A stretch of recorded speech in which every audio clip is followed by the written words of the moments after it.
បងប្អូនចាជំរាបសួរខ្ញុំថ្ងៃនេះនៅ check មើលវីដេអូចាស់ហ្នឹងដើម្បីលុបយក space ណាបងប្អូនចាហើយឃើញវីដេអូនេះគឺនៅទីក្រុង Haarlem នៅប្រទេសហូឡង់ណាបងប្អូនចាទីក្រុង Haarlem នេះបើយើងប្រៀបធៀបទៅអង់គ្លេសគឺដូចនៅ Putney Bridge បើសិនជាបងប្អូននៅអង់គ្លេសធ្លាប់ទៅ Putney Bridge ច្បាស់ជាស្គាល់ហើយចាសំណង់អគារគឺមានពណ៌ឥដ្ឋពណ៌ក្រហមណាបងប្អូនចាស្អាតចាគឺជំនាន់ Queen Victoria ខ្ញុំគិតថា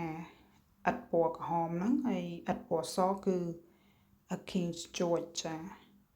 ហើយនេះគឺលំនាំបែបបត់អីគឺរបៀបអង់គ្លេសសុទ្ធសាធតែម្ដងមកដល់ទីក្រុងនេះគឺរំលឹកអនុស្សាវរីយ៍ដល់ពេលដែលខ្ញុំរស់នៅប្រទេសអង់គ្លេសណាបងប្អូនចាហើយខ្ញុំទៅទីក្រុង Haarlem នេះនៅពេល Christmas time ចានៅពេលបុណ្យ Christmas ហ៎ហើយត្រជាក់មែនតែនបងប្អូនចាស្អាតចាប្លែកម្យ៉ាងដែរ